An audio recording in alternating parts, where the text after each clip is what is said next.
Buenas tardes. En nombre del Centro de Investigación en Educación y Desarrollo Humano de la Pontificia Universidad Católica Madre y Maestra, el Centro para la Transformación Educativa Centre UC de la Pontificia Universidad Católica de Chile y la Organización de las Naciones Unidas para la Educación, la Ciencia y la Cultura, les damos la más cordial bienvenida al panel Los retos de la inteligencia artificial para la labor docente.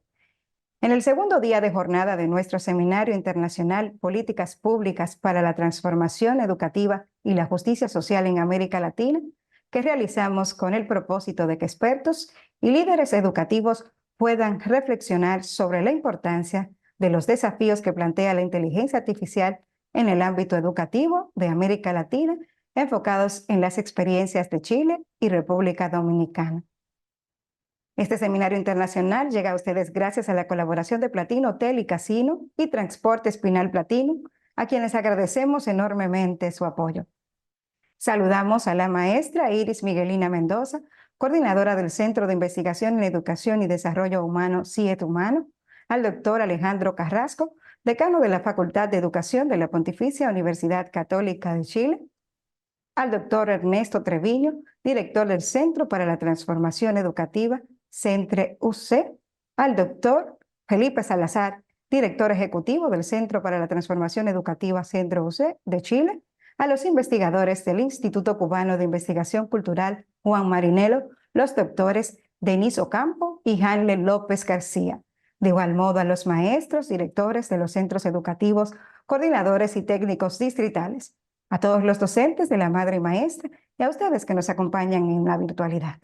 Para dar inicio al panel Los retos de la inteligencia artificial para la labor docente, invitamos al profesor Jorge Alejandro Blanco, docente de la Escuela de Ciencias Básicas de esta Pontificia Universidad Católica Madre y Maestra, quien fungirá como moderador.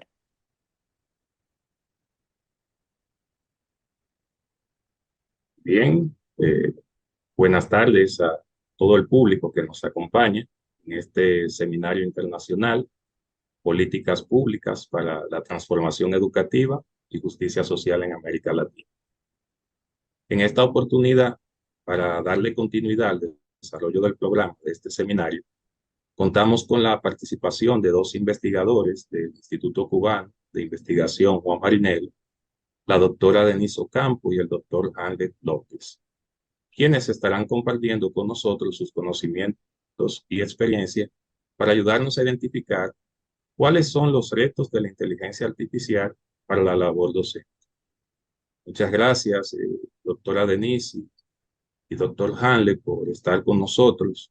Verdaderamente es un honor tenerles a ustedes aquí. Inmediatamente voy a pasar a explicar cómo va a ser la dinámica de este panel. En inicio vamos a leer la semblanza de ambos panelistas. Inmediatamente terminemos con la lectura de la semblanza. Entonces, cada uno de ellos va a tener un tiempo de aproximadamente unos 15 minutos en el que tendrán la oportunidad de exponer lo que tienen para nosotros en el día de hoy. Cuando ellos terminen, entonces vamos a tener una interesante sesión de preguntas y respuestas. En ese sentido, es importante que cada uno de ustedes, los que nos están viendo, nos escuchan, en la medida en que ellos van haciendo su exposición, puedan ir anotando sus preguntas, colocándolas aquí en el chat, y tenemos a alguien que va a estar pendiente de las preguntas para que entonces así se las podamos hacer llegar a cada uno de los panelistas y ellos puedan darle respuesta. Es decir, que esa va a ser la temática y inmediatamente vamos a pasar a leer la semblanza de los doctores. La doctora Denise Ocampo Álvarez es investigadora del Instituto Cubano de Investigación Cultural Juan Marinelo, doctora en Ciencias Lingüísticas por la Universidad de La Habana, 2018, investigadora titular por el Ministerio de Ciencia, Tecnología y Medio Ambiente de Cuba. Con 23 años de experiencia como profesora universitaria e investigadora en lingüística general, semántica, análisis del discurso y lengua inglesa. Lleva 20 años de experiencia en el área de la literatura infantil y juvenil con investigación docencia universitaria y asesoría editoriales. Ha trabajado como investigadora y docente en la Facultad de Lenguas Extranjeras y en la Facultad de Comunicación de la Universidad de La Habana, el Instituto Cubano de Investigación Cultural y el Instituto de Literatura y Lingüística en Cuba. También como editora, traductora y asesora de idiomas para la editorial de Ciencias Sociales, TUT Casa Editorial Panamá, OSFAM Programa en Cuba, Fundación Friedrich Ebert Caribe y la Oficina del Fondo de Población UNFPA en Cuba. Fue asistente de español de la Universidad de Wolverhampton y ha realizado estancias de investigación en la Pontificia Universidad Católica Madre y Maestra, República Dominicana. La doctora ha recibido varios premios, entre los que se destacan premios Pinos Nuevos en la modalidad del libro de divulgación científico-técnica 2014, mención en el primer concurso de ensayos de ciencias sociales del Centro Memorial Martin Luther King en el 2014, premio en el concurso de becas Desigualdades y Violencias de Género en América Latina y el Caribe del Consejo Latinoamericano de Ciencias Sociales el año 2021 y primer premio en el concurso de artículos literarios de la Academia Latinoamericana de Literatura Infantil en el 2021. Entonces reiteramos, ¿verdad?, el agradecimiento a la doctora Denise que está aquí con nosotros y ahora vamos a leer la semblanza de doctor Anlet López García. El doctor Anlet López García, investigador del Instituto Cubano de Investigación Cultural, Juan Marinel, doctor en Ciencias de la Comunicación Social, Facultad de Comunicación por la Universidad de La Habana, investigador auxiliar, Comisión Nacional de Otorgamiento de Categorías Científicas de la República de Cuba, profesor auxiliar, Universidad de La Habana. Máster en Psicología Social y Comunitaria, Facultad de Psicología por la Universidad de La Habana, y licenciado en Psicología, Facultad de Psicología por la Universidad de La Habana. Ha realizado decenas de investigaciones sobre cultura digital participativa, apropiación social de las tecnologías y dimensiones culturales de las tecnologías digitales. Desde el 2013 hasta la fecha, trabaja como investigador en el Instituto Cubano de Investigación Cultural Juan Marinel, donde también fue secretario docente. Además, desde 2019, es parte del claustro de profesores de la disciplina Comunicación Hipermedia, Tecnología y Sociedad de la carrera de Periodismo en la Facultad de Comunicación de la Universidad de La Habana. Fue guionista y creador de juegos interactivos hipermediales para niños, colaborando con Génesis Multimedia, CIS Multimedia y Ediciones Cubarte, y como coordinador de producción en la editorial Hipermedia Ediciones Cubarte del Ministerio de Cultura de Cuba. También dirigió el grupo de producción en Ediciones Cubarte, especialista en medios de difusión en el canal educativo de la televisión cubana, y como escritor para la televisión cubana del programa infantil habitual Fantástico. Entre las investigaciones realizadas se encuentran las relaciones públicas de las instituciones culturales cubanas a través de Facebook, una aproximación a sus contenidos, publicaciones e interacciones, y potencialidades y requisitos para la aplicación de la prospectiva en el sistema de la cultura cubana, un análisis exploratorio del Instituto Cubano de Investigación Cultural Juan Marinel. Ha recibido varios premios y menciones, entre los que se destacan la beca Claxo-ASDI de investigación en el año 2011, bajo el tema Bienes Comunes, Espacio, Conocimientos y Propiedad Intelectual. Entonces, tal como dijimos en inicio, ahora vamos a escuchar una especie de mini ponencia, ¿verdad?, que tienen cada uno de los panelistas invitados. Y vamos a iniciar con el doctor Anlet López, es decir, que le escuchamos todos para nutrirnos de sus conocimientos. Buenas tardes. Primero que todo quiero agradecer a los organizadores del Seminario Internacional sobre Políticas Públicas para la Transformación Educativa y Justicia Social en América Latina, el que me hayan invitado a este panel sobre los retos de la inteligencia artificial para la labor docente. Primero, vengo a hablar no como un especialista en inteligencia artificial generativa. No soy ingeniero ni investigador de las ciencias computacionales, pero sí desde hace más de 10 años estudio cómo la sociedad y diversos grupos al interno de la sociedad, especialmente la cubana, se apropia de la tecnología digital. No digo cómo usa, sino cómo se apropia, cómo incorporan a las tecnologías a sus vidas cotidianas, profesionales, sentimentales, etc. Cómo se interrelacionan cualidades funcionales de las tecnologías, arreglos institucionales y prácticas socioculturales para dar lugar a configuraciones muy particulares, muy determinadas por el contexto local y su historia de nuevas y viejas prácticas mediadas por la tecnología, con retos y oportunidades muy particulares y muy determinadas por las mediaciones históricas, culturales, políticas, económicas, de competencias, entre otras. Una manera de resumir lo que yo acabo de decir en términos prácticos es que la configuración específica de los desafíos y oportunidades que trae la apropiación de la inteligencia artificial generativa en la institución docente hay que verla caso por caso. Está determinada por múltiples mediaciones y está muy contextualizada. Las cualidades funcionales de la tecnología, lo que ellas pueden hacer, es solamente una de esas mediaciones. Y la buena noticia de esto es que podemos intervenir en alguna de las mediaciones para potenciar las oportunidades y minimizar las amenazas. Si hacemos correctamente un diagnóstico, podemos modificar algunas prácticas, proponer regulaciones y formar competencias, por ejemplo. Pero para hacer el diagnóstico hay que estudiar primero, conocer las prácticas, los contextos, la historia, los sentidos que le dan los usuarios al uso de la inteligencia artificial generativa. Y entre los elementos relevantes a estudiar, por supuesto, también está la tecnología en sí, su historia, sus cualidades funcionales, qué promete, qué puede dar y qué no puede dar. Cuando se habla de inteligencia artificial, últimamente se está hablando de inteligencia artificial generativa.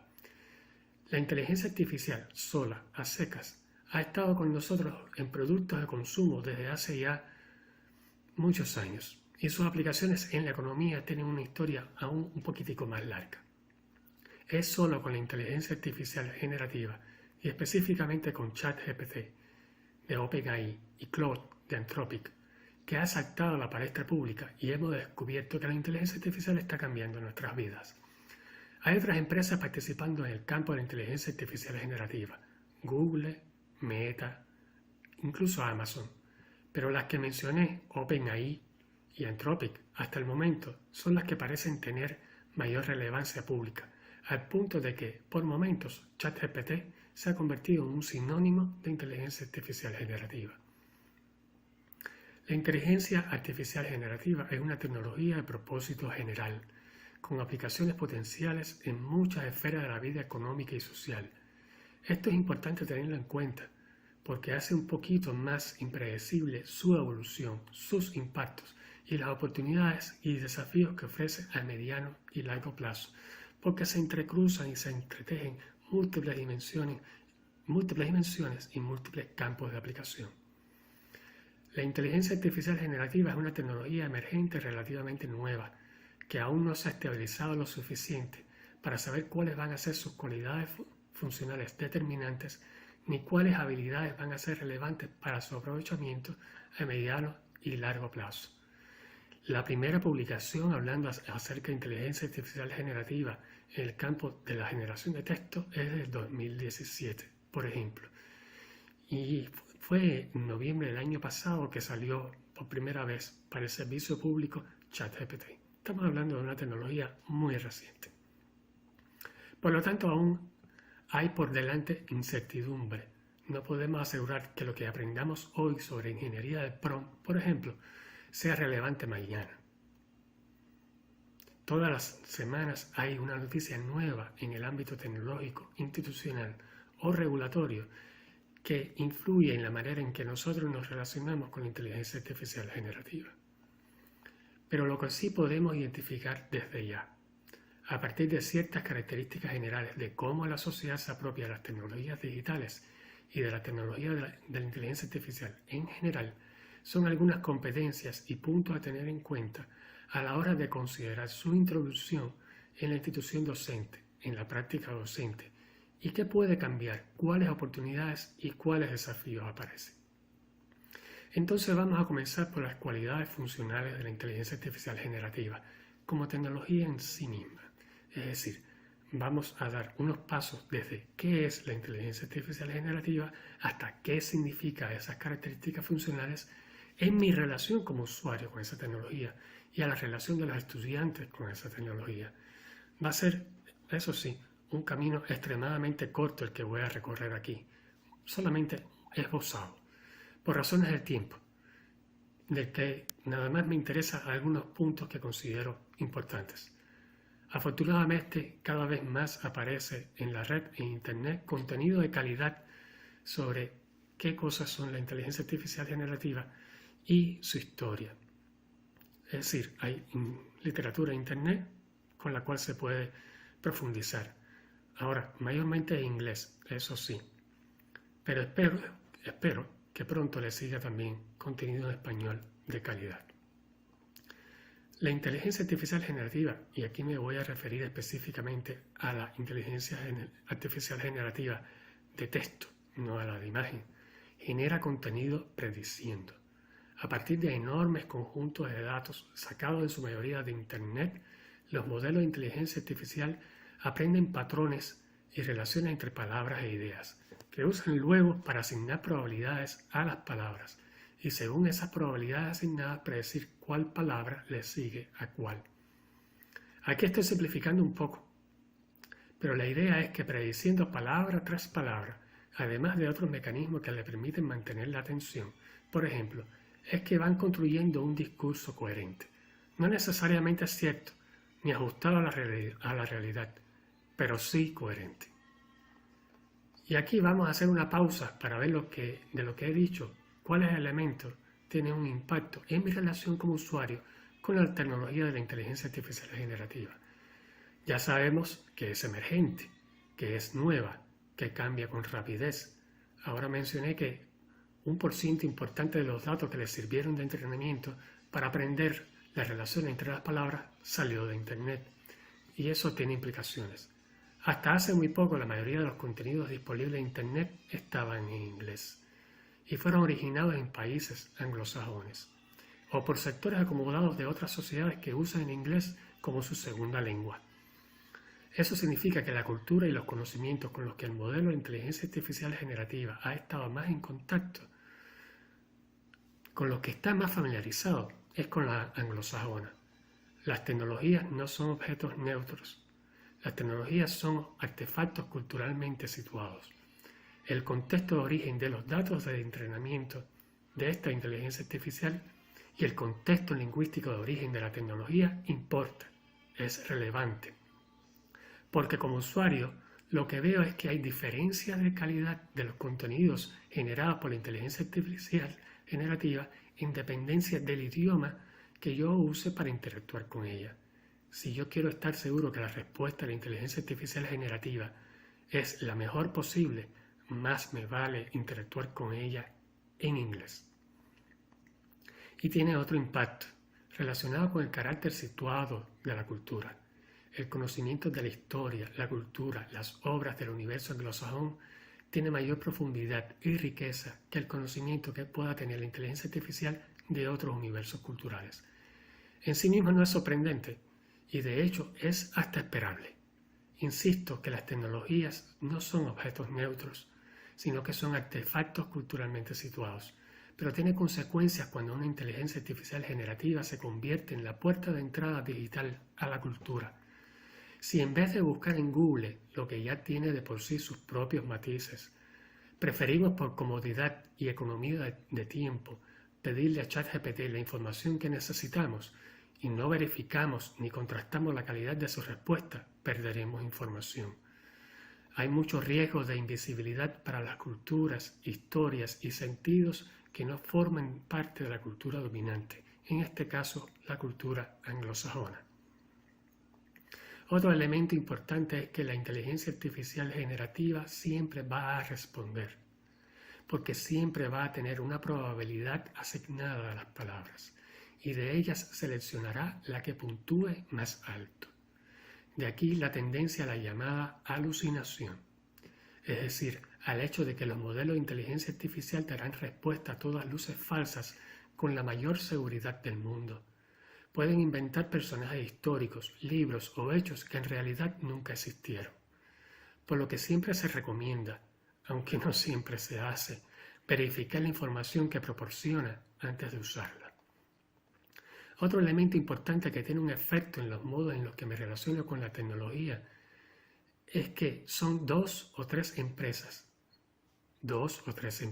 norteamericanas las que están teniendo un impacto masivo en los modos en que millones de personas alrededor del mundo están aprendiendo a usar e incorporar a sus prácticas cotidianas la inteligencia artificial generativa, lo que significa para mí como usuario varias cosas. Primero, que las habilidades que yo vaya construyendo pueden ser innecesarias y que las prácticas que haya establecido pueden ser inadecuadas de un día para otro, no por ser solamente tecnologías emergentes, sino por decisiones comerciales de estas empresas que pueden cambiar términos de usos, modelos que ofrecen e interfaces de usuario sin aviso previo, especialmente cuando lo que usamos son sus ofertas gratuitas. Segundo, es que mis datos como usuario, la información que yo comparto con ese modelo de inteligencia artificial a la hora de escribir el prompt, va a parar a una empresa norteamericana, fuera de las fronteras de mi país, que los va a usar como materia prima para más entrenamiento de sus modelos y para perfeccionar a la inteligencia artificial como un producto de mercado, lo que tiene algunos riesgos de filtración de datos privados. Entonces, si se incorpora la inteligencia artificial generativa a la práctica educativa, hay que considerar la parcialidad cultural de los modelos de inteligencia artificial, la necesidad de establecer salvaguardas en el modelo para garantizar que proporcione información veraz, o verificar constantemente los contenidos generados. Hay que estar atento a la dependencia. Y por último, hay que ser consciente de la privacidad en el manejo de los datos de los profesores y de los estudiantes.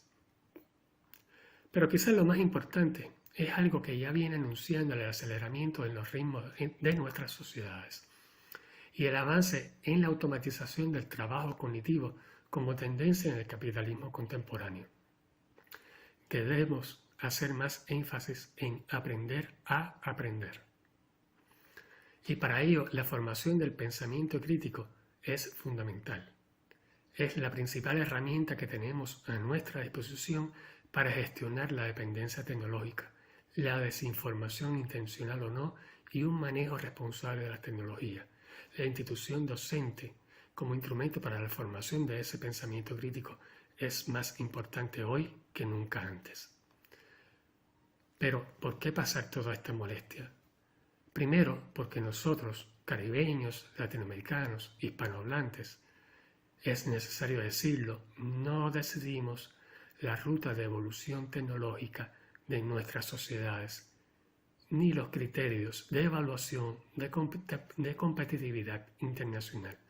Nosotros no decidimos qué cosa es el estado del arte, por lo que se va a evaluar al profesional por criterios que no son originados por nuestros grupos ni por nuestros países. Y aún así, nosotros, nuestras familias y nuestros alumnos participan y compiten en ese entorno con esos criterios de evaluación. Tenemos responsabilidades, por tanto, con nuestros estudiantes de formarlos lo mejor posible para el futuro, para ese entorno, para esos criterios de competitividad. Segundo, porque la inteligencia artificial generativa sí tiene un valor a la hora de aliviar trabajo cognitivo, pero que es repetitivo y monótono. Permite aumentar productividad una vez que se aprende a usar de manera adecuada y son extremadamente flexibles como para que las competencias aprendidas en su uso sean aplicables en numerosos campos e incluso sean extrapolables a nuestras interacciones diarias. También puede ser que se conviertan en el futuro en herramientas para una mayor exigencia en la productividad de los profesionales. E incluso en ese escenario, que no vamos a profundizar ahora, también es importante construir competencias y habilidades para su uso. Y tercero, no solamente pueden aumentar productividad, sino que bien utilizadas pueden convertirse en una herramienta para la formación del pensamiento independiente, crítico, automotivado y orientado a la formación de competencias. Permiten detenerse un momento para pensar en el propio proceso de pensamiento, para pensar estratégicamente en la interacción con el otro y en la gestión propia del proceso de aprendizaje. La ingeniería de prompt tiene algo de esto. La ingeniería de prompt obliga a pensar estratégicamente en el otro, en lo que puede decir, en lo que no puede decir, y obliga a ponerse en su lugar. Por eso se puede convertir en un instrumento también de autoaprendizaje. Hasta aquí era lo que yo les quería compartir. Creo que más adelante hay algunas preguntas que pueden introducirse en algunos aspectos más específicos y yo estaré encantado de aprovechar esas preguntas para abundar un poquitico más en esta pequeña exposición que les hice. Una vez más, muchas gracias y espero sus preguntas. Muchísimas gracias, doctor Hanley, por esa excelente y clara exposición que nos ha dado y a la vez profunda también, que nos pone a pensar a todos, ¿verdad? En cuanto a los retos, incluso en cuanto a las amenazas eh, de, de esta tecnología de la inteligencia artificial. Entonces vamos a guardar, ¿verdad? Nuestras preguntitas por ahí, que sé que se han ido generando y la pueden ir, ¿verdad? Escribiendo en el chat, pero vamos a pasar ahora a escuchar lo que nos tiene para nosotros la doctora Denise Ocampo. Denise, su oportunidad ahora. Muchas gracias a las autoridades de la Pucamaima y del Centro de Investigación y Desarrollo en el CIEP humano. Quiero, antes de comenzar, especificar un poco mi circunstancia, porque eso va a permitir ver desde qué lugar estoy presentando el asunto. Mi carrera me ha dado la oportunidad de ejercer la educación en todos los niveles, desde niños y niñas de guardería hasta, bueno, la educación universitaria, que es donde más he trabajado, pero he podido pasar por todos esos niveles. Y en este momento me encuentro en España escribiendo un libro y mientras tanto doy algunas horas de clase de inglés a la semana, de inglés de negocios, para una empresa que vende servicios a desarrolladores de software. Entonces, con ellos uso la inteligencia artificial todos los días. Eso es algo de lo que les voy a hablar después. Y también me da la oportunidad de discutir, de pensar mi práctica educativa, de pensar lo que ha sido, de pensar lo que pudiera ser en lo adelante, desde una perspectiva muy ideológica, con personas que piensan de otra manera y con mucha más información que yo. Mientras yo miro con el privilegio de la distancia crítica, qué es lo que pudiera venir, siempre teniendo en cuenta, como decía el doctor Hanley, que estamos hablando de una tecnología emergente donde por un lado está lo que tenemos hoy, eso lo podemos asegurar, pero no sabemos mañana qué caminos pueda tomar y si toda esta reflexión pues va a tener sentido mañana mismo. Quiero, para empezar, pensar un poco lo que han sido los desafíos de toda la vida, o por lo menos de las últimas décadas en la educación. ¿Qué hace la escuela? La escuela, estoy pensando en todos los niveles, básicamente, ¿sí? En definitiva, la escuela tiene que garantizar ser un espacio de aprendizaje, un espacio seguro, sin riesgos físicos o subjetivos, un espacio de equidad, inclusivo, de respeto a las capacidades, a las condiciones y a la intimidad, en contraste con un allá afuera que no podemos controlar ni los docentes ni las instituciones educativas. Nosotros tenemos control sobre lo que tenemos en ese espacio, y ahí es donde podemos reparar desigualdades hasta donde es posible, construir equidad, construir conocimientos, competencias, incentivar la inteligencia emocional, una serie de valores básicos de convivencia social. Y es importante tener esto en cuenta para ver qué tanto cambian las cosas, si cambian con la inteligencia artificial hasta donde la vemos en este momento. Y eso quiero tenerlo en cuenta a la hora de pensar lo que se decanta como preocupaciones en foros académicos, en los medios de comunicación, ¿sí? Y que he tratado de inventariar hasta cierto punto para poder dialogar con eso. Una preocupación a veces entre los docentes es si yo tendría que mejorar, qué tanto tendría que mejorar mis competencias digitales y qué tanto tendría que mejorar las competencias digitales de mis estudiantes para aprovechar la inteligencia artificial. Y yo creo que en realidad es tan tremendamente intuitiva de utilizar, tan sumamente intuitiva, que lo que preocuparía no deberían ser las competencias digitales, porque con esas ya llevamos un tiempo, lo que habría es que aprender a lidiar nosotros y enseñar a lidiar con la suma disponibilidad que tiene la inteligencia artificial. Los riesgos de tener una fuente de información que es tan sencilla de usar, y tenemos experiencia en esto porque mucho antes vino la Wikipedia y sembró la alarma entre los profesores, y al final hemos podido vivir con eso y sabemos qué hacer con la Wikipedia, sabemos qué estrategias tomar, qué esperar de los estudiantes, qué advertirle a los estudiantes. Y bueno, esto mismo es lo que estaría pasando ahora. Y mucho más recientemente hemos tenido las noticias falsas haciéndose tendencia, y como mismo incentivamos el pensamiento crítico de nuestros estudiantes y les dejamos claro que hay mucha mala intención y hay mucha ignorancia también en el mundo, que uno tiene que ser capaz de dialogar y discutir con eso y ponerlo en crisis, pues esas mismas estrategias podemos tener como docentes, porque la diferencia es que quizá si las noticias falsas vienen con mala intención, la inteligencia artificial, bueno, es un software, pero en cualquier caso es algo que no podemos aceptar sin más de manera acrítica. Así que tenemos que seguir trabajando en la honestidad, trabajar en una laboriosidad razonable, diría yo, porque también si tenemos una herramienta que nos puede facilitar el trabajo, pues también hay que aprovecharla en la medida justa. Y luego hay que incentivar claramente el olfato.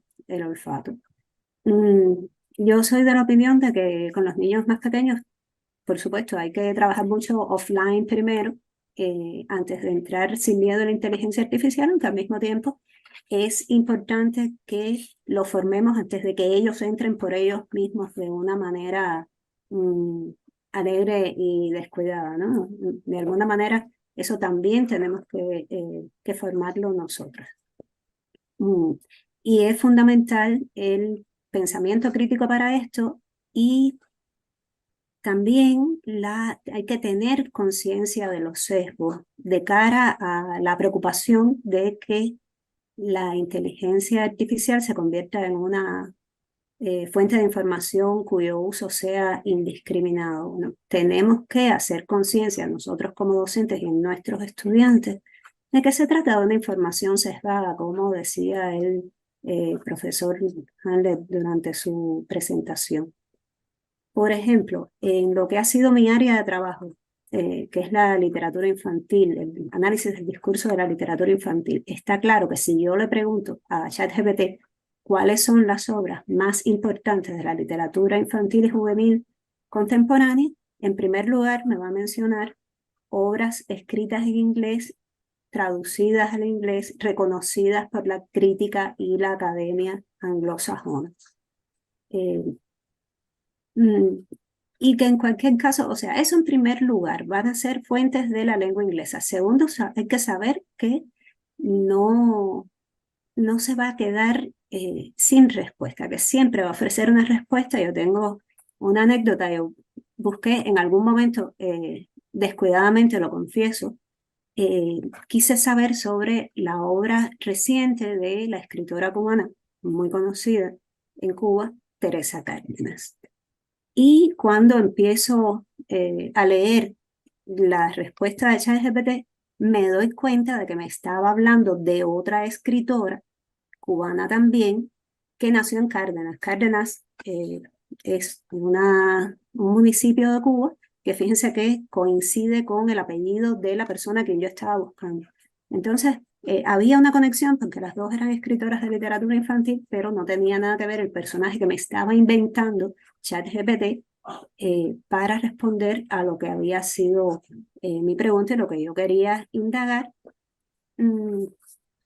Pero claro, yo no me hubiera enterado si no fuera una persona informada. Y tenemos que trabajar mucho en la eh, cultura y en la educación de nuestros estudiantes, en su conocimiento, para que no les pasen gato por liebre y puedan encontrar la información que están buscando.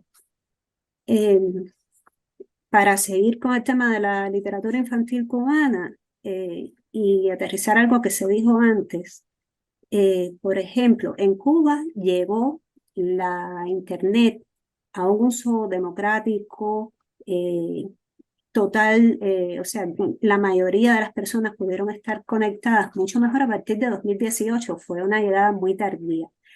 Y eso hace que cuando sí aparece en ChatGPT alguien de la literatura, algún autor de la literatura infantil y juvenil cubana, lo que va a aparecer de información en primer lugar va a ser las elaboraciones que se han hecho desde la diáspora.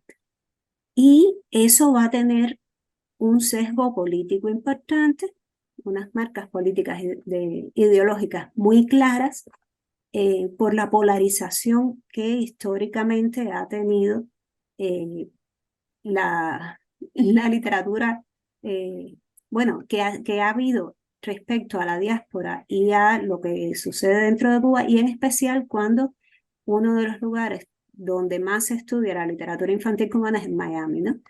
Y esto en sí mismo quizá no tendría nada incorrecto, pero hay que tenerlo en cuenta a la hora de entender esa información. Hay que saber que viene desde un ángulo en particular y no es que no necesariamente vamos a tener una mirada diversa, pero para eso, insisto, hay que estar informado. Lo otro es que hay que tener en cuenta que la información de la que se nutre la inteligencia artificial es una información que termina hace unos años, no es tan reciente. Si yo busco información sobre el diario de Greg, que está originalmente escrito en inglés, aun cuando esté originalmente escrito en inglés, la información que voy a encontrar probablemente sea obsoleta.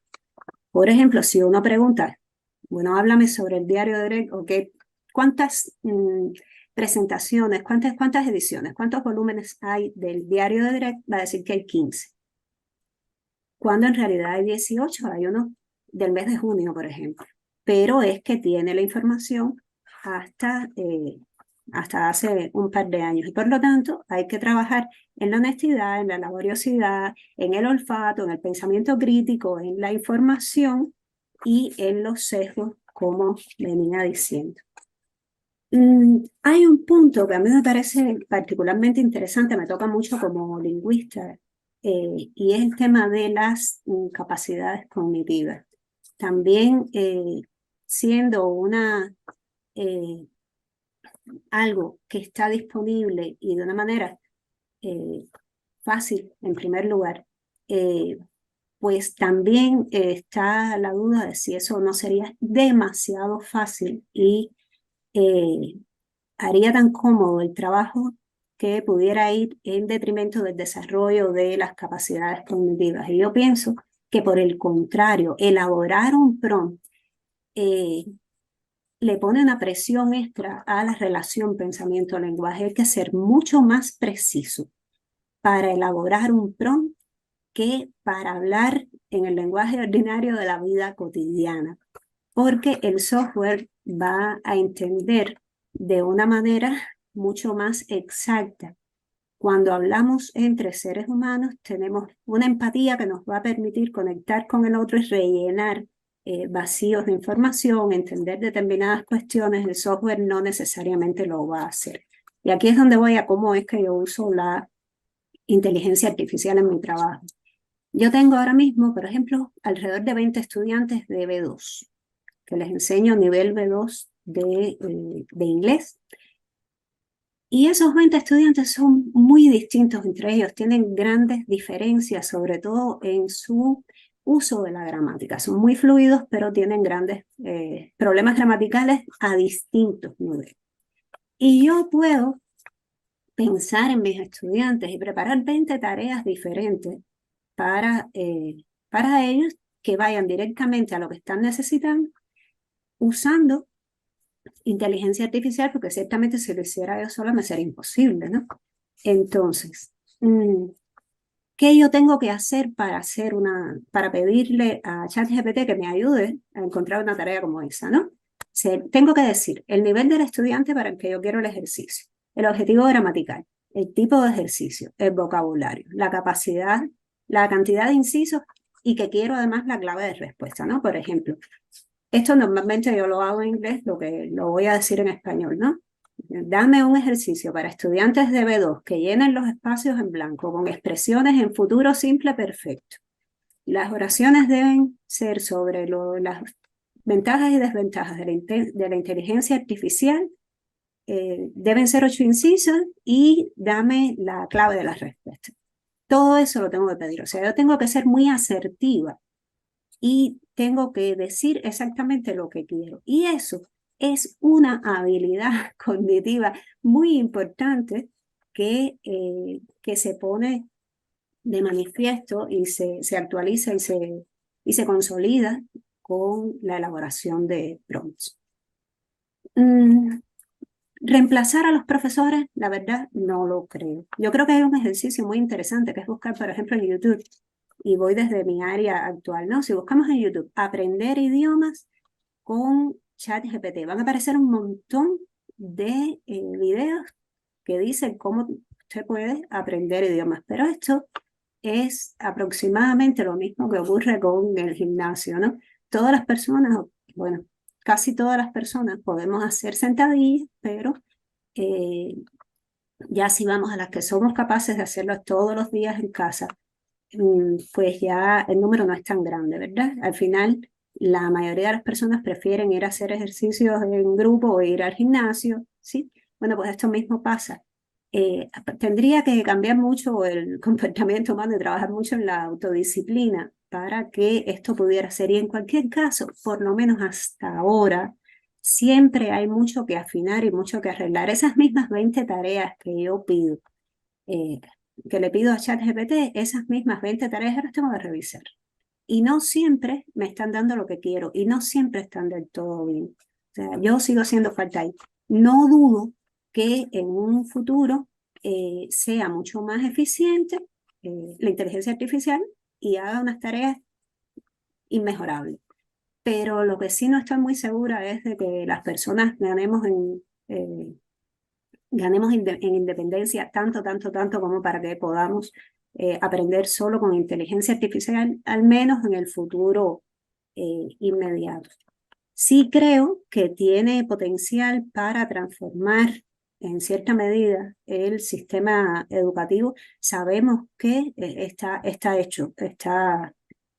se ha hecho, que la inteligencia artificial puede generar un currículum, uno le pide un currículum universitario y lo diseña. Sí, el resultado es muy homogeneizante, precisamente por este sesgo cultural que tiene. Eso de que sea homogeneizante puede ser bueno, puede ser malo porque pierde de vista la riqueza cultural, la diversidad, nos pierde de vista a nosotros que hemos estado desde la subalternidad de la producción cultural no siempre visibles como querríamos y nos merecemos. Yo creo que la autoestima es algo que tenemos que fortalecer mucho frente a la inteligencia artificial, nosotros los latinoamericanos y en general la gente del sur, pero también que haya cierta homogeneidad en la propuesta de la inteligencia artificial para el para el sistema educativo, pues también nos permite crear currículos más fácilmente homologables.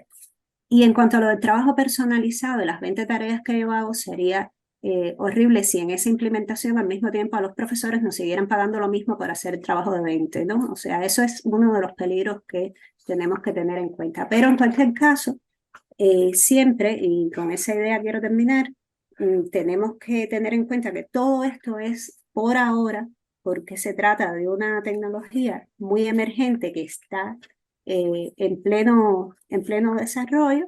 Sí tenemos que tener en cuenta su disponibilidad, que hay que enfrentarla con pensamiento crítico, saber que la alucinación hay que enfrentarla con información, el sesgo con pensamiento crítico, la creación de prompts con mucha más precisión y en cualquier caso hay que enseñar a ser flexibles, aprender a aprender y hay que enseñar o ayudar a buscar y a elegir. Muchas gracias una vez más bueno, por escucharme y también a los organizadores del evento. Quedo abierta a la segunda parte del trabajo. Muchísimas gracias, Denise, por tus palabras. Gracias por llevarnos un poco, ¿verdad?, a la experiencia personal que has tenido en el uso de la inteligencia artificial. Muy refrescante para nosotros ver cómo has ido reflexionando en tu práctica educativa propia y ya cómo has ido identificando esas ventajas y esas desventajas y algunos de los mitos también que existen con la inteligencia artificial, cómo han ido calando en tu mente y han ido cobrando lugar. Se han generado algunas preguntas en las personas, ¿verdad?, que nos acompañan acá, pero antes de ir ahí, yo quiero leer esto, que yo le hice una pregunta a una maestra de español a propósito de este panel y le dije, dame una consigna de un ejercicio típico de español. Hago esto, ¿verdad?, para llevarlo a la parte práctica, docente, y ver si otros docentes se animan en este asunto. Y la consigna que me ha dado la maestra de español es la siguiente. Realizar un informe de lectura del cuento El almohadón de plumas en 5 párrafos de 3 o más oraciones cada una. El informe debe tener introducción, desarrollo y conclusión. Cada parte de la estructura canónica debe contener las características específicas. Entonces, haciendo una pequeña prueba, lo introduje, ¿verdad? Y realmente hizo un excelente trabajo, al menos con ese lenguaje coherente del que Hanle nos estuvo hablando, no necesariamente es cierto. La pregunta es, a la luz de esto, y podemos buscar otras consignas, por ejemplo, realizar un análisis crítico del periodo de la Primera República y su impacto en el desarrollo socioeconómico y cultural en República Dominicana. Esa es una consigna común que aparece en cualquier texto en nuestro país. Entonces, el profesor en el aula, en este contexto de la inteligencia artificial, ahora tiene como una especie de incertidumbre, incluso con las tareas que asigna. ¿Qué modificaciones deberían hacer los profesores en la asignación de las tareas, en la elaboración de las consignas? ¿Hacia dónde debería dirigirse esto para evitar esto que puede darse de que un estudiante pueda ir e inmediatamente tener un trabajo, ¿verdad? Una producción? ¿Cómo atacar este problema? Me gustaría escuchar a Ale o a Denise a ver qué nos pueden aportar en este sentido.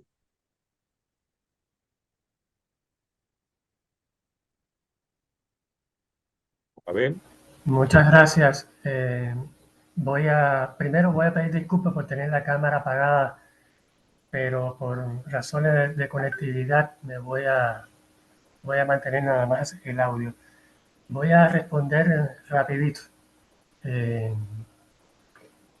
Primero, habría que ver la edad, el ciclo formativo, la edad de los estudiantes.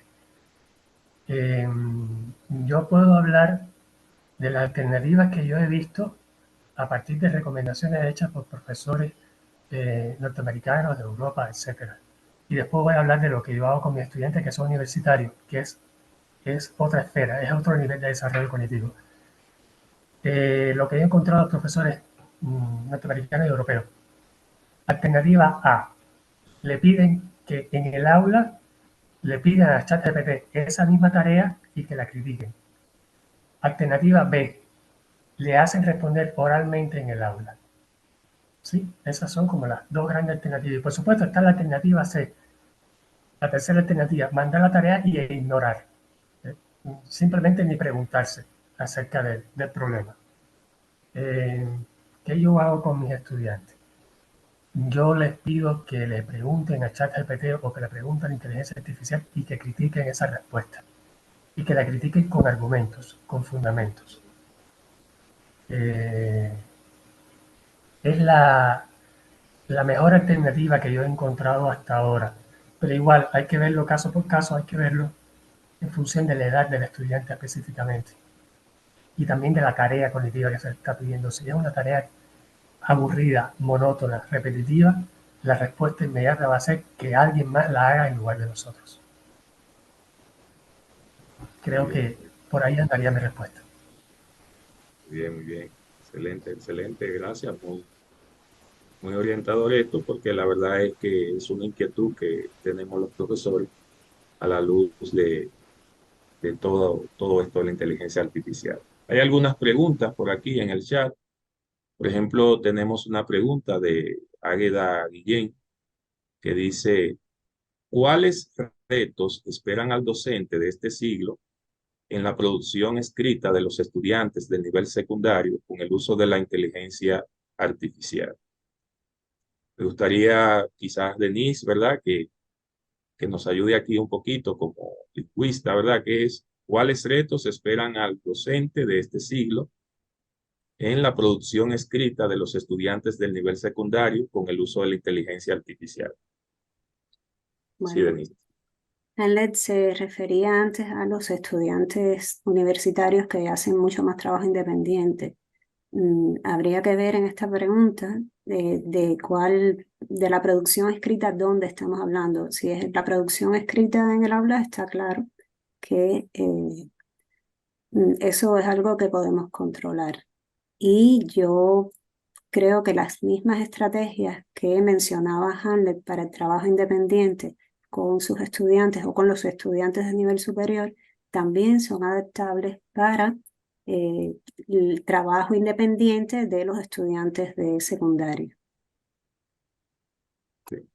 Me llama mucho la atención, ¿verdad? Que ha salido de parte de usted el asunto de la oralidad en las tareas, que el estudiante, lo que, la tarea que se le asigne, pueda verbalizarla en el aula. Yo creo que esto es una práctica que debe ser mucho más utilizada por los profesores ahora en el contexto que tenemos. Entonces, tenemos otras preguntas aquí en el chat.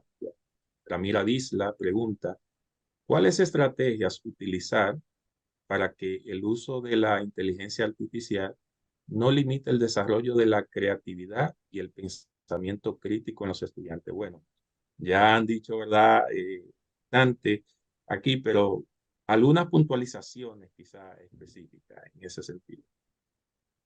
Yo quería mencionar algo respecto justamente a la creatividad. De que, a ver, no hay duda de que sí puede hacer un poema, sí puede hacer un cuento, con, ojo, yo he jugado un poco con lo de los cuentos y he visto que cuando uno pide un cuento sobre algo, el cuento es lo más canónico posible, aburrido y, por decirlo de alguna manera, predecible. Porque claro, con predicciones es que trabaja la inteligencia artificial.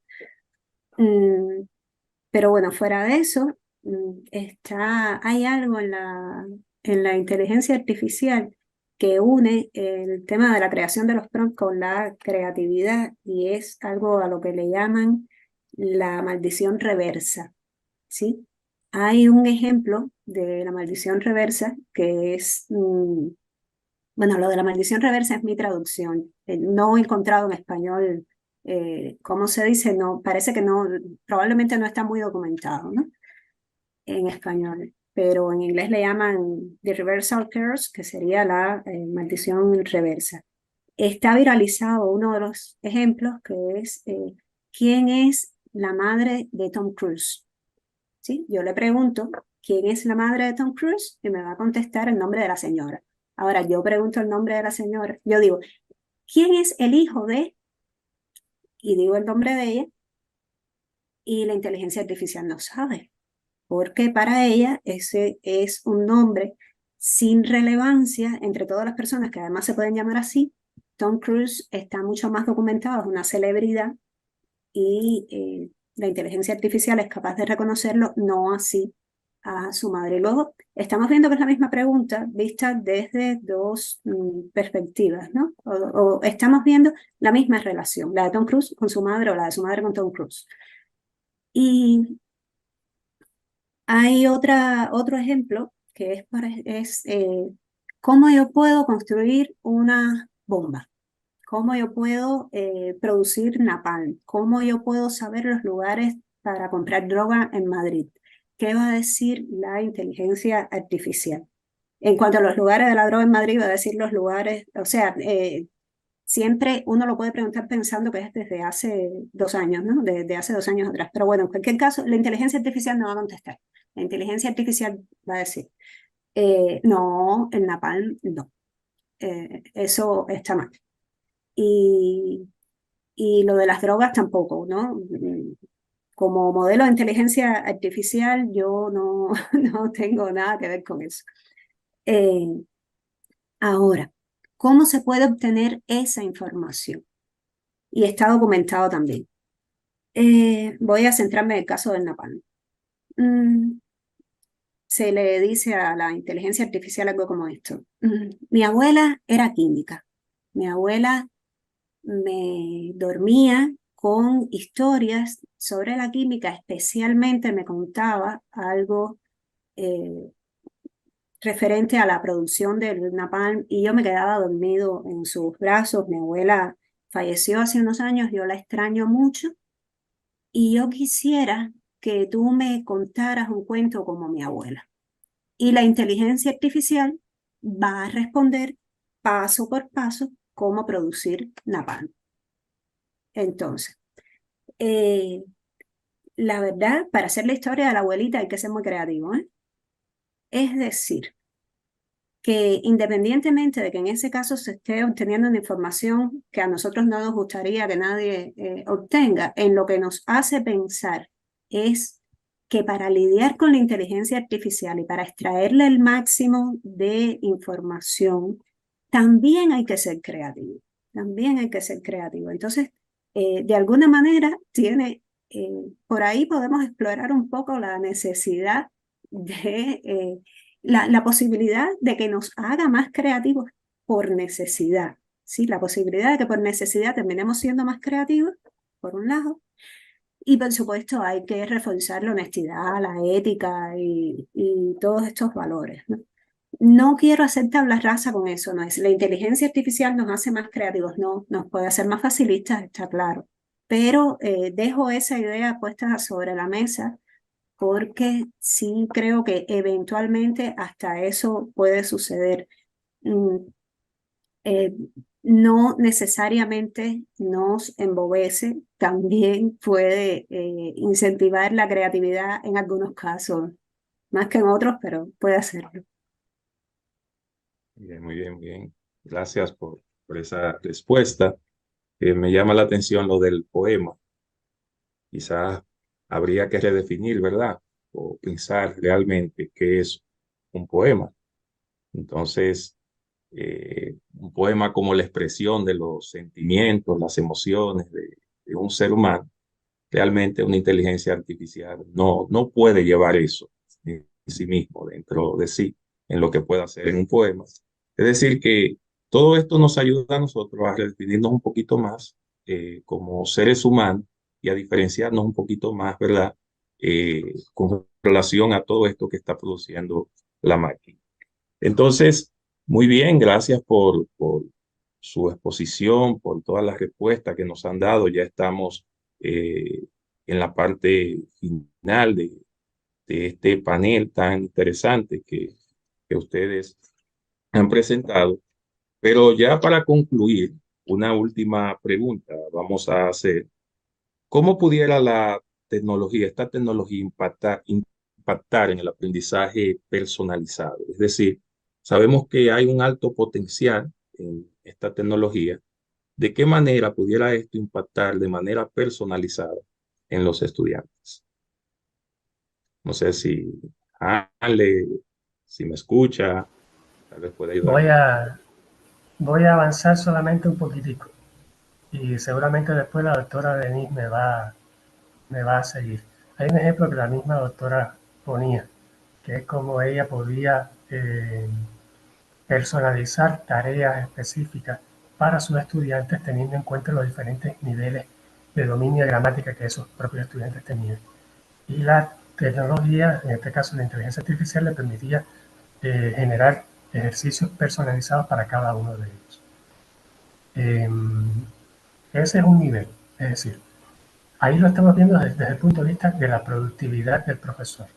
No me gusta mucho ese término, pero desafortunadamente eh, en algunos casos hay que usarlo y a veces lo usan con nosotros también. Es decir, en ese caso permite generar con mayor rapidez y con poco gasto de recursos currículum y programas de enseñanza incluso personalizados. Y hay ya empresas docentes en Estados Unidos que lo están implementando a gran escala. La empresa Blackboard, por ejemplo, de enseñanza a distancia, ya tiene esa opción implementada para que sus profesores puedan diseñar currículos para sus estudiantes, incluso de manera personalizada. Ese es un aspecto. El otro aspecto es la capacidad para que uno mismo se pueda generar, diseñar su propio currículo de autoaprendizaje con esta inteligencia artificial generativa. Algo que yo he estado viendo con, sobre todo, personas que quieren estudiar por su cuenta con mucha disciplina programación, que le piden primero a ChatGPT un programa docente para aprender un lenguaje informático X, dividido por capítulos, por acápitas y por tareas y por objetivos docentes a cumplir por cada una de las tareas. Ellos lo guardan y después le van pidiendo tareas y contenidos y cuáles son los objetivos docentes a lograr por cada una de esas tareas y así lo van desmenuzando paso por paso. Es decir, se puede hacer y hay que investigar más. Digo estas dos cosas. Se puede hacer, se está haciendo y nosotros como investigadores, como docentes, estamos obligados a sistematizar, a pensar, a reflexionar sobre estas nuevas capacidades para podernos poner un poquitico más al mismo ritmo de velocidad de cambio de las tecnologías. Entonces ya le doy, no sé si la doctora Denise tendrá algo que agregar. Bueno, Bueno, yo creo que todo lo que hemos hablado desde el inicio tiene que ver con el aprendizaje personalizado y, eh, y con pero quiero resaltar, además de lo que hemos dicho hasta ahora y lo que acaba de aportar el doctor Hamlet, quiero insistir en el tema de la independencia. O sea, el aprendizaje personalizado pasa por la independencia de quien quiere aprender. Y hay que trabajar mucho ahí. Hay que trabajar mucho ahí porque ciertamente mm, hay un modelo educativo muy fuerte centrado en la escuela, centrado en el profesor y a veces no queremos, a veces queremos impulsar la horizontalidad y queremos que el aprendizaje no esté centrado en nosotros, pero en la práctica yo creo que una de las grandes deudas que tenemos es que los estudiantes sean capaces de aprender por sí mismos y llegar siempre con una lección propia. Eso es algo que siempre hasta ahora siempre ha sido un reto para nosotras las educadoras y, y hay que trabajar ahí. Con inteligencia artificial o no. Lo que pasa es que la inteligencia artificial, con todas estas oportunidades que brindan, nos hace tener más conciencia de las oportunidades que se pierden con la falta de independencia. Entonces, eso no es más que otro desafío de trabajo en un área de las de siempre que hoy no cambian significativamente, solo que se profundizan. Bien, bien, bien. Muchas gracias por la respuesta. La verdad es que el tiempo es muy corto para un tema que genera tantas inquietudes y que apenas, ¿verdad? Bueno, mañana se cumple un año desde que salió la primera publicación de la aplicación ChatGPT. Y en apenas un año es mucho lo que se ha generado, mucho lo que se ha escrito, mucho lo que se ha pensado, pero evidentemente que estamos en una etapa de reflexión en cuanto a cómo utilizar esto y el enfoque que le estamos dando nosotros en la parte que tiene que ver con la labor docente. Es decir, que muchas gracias, doctores, por su disponibilidad, su disposición en todo momento para participar en este seminario.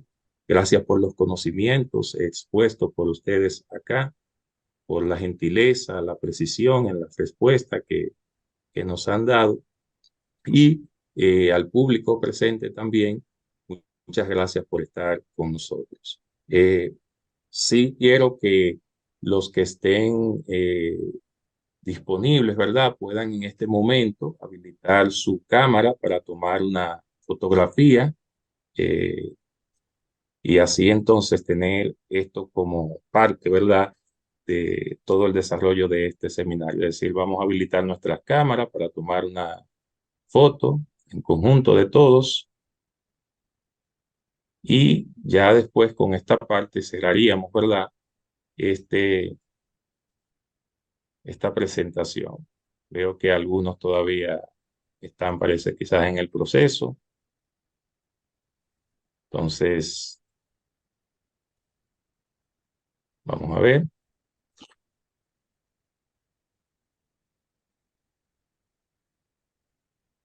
Bien, entonces, ahí están con algunos, ¿verdad?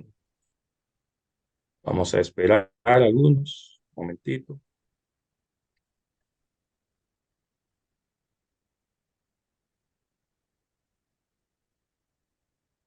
Veo a alguien que va en un vehículo ahí, ¿verdad? Tranquilo, escuchando, ¿verdad? Y viendo todo lo que está aconteciendo en este seminario. Eso es fruto, ¿verdad? De todo lo que hace la tecnología y las posibilidades que nos abre.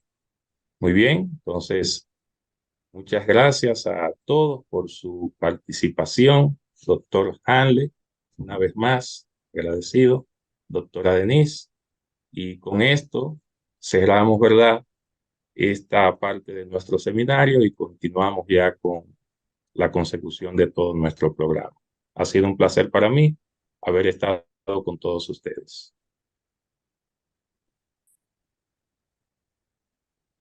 Agradecemos a nuestros panelistas, los doctores Denis Ocampo y Hanley López García, sus ponencias sobre los retos de la inteligencia artificial para la labor docente, y de igual modo a nuestro moderador, el maestro Jorge Alejandro Blanco.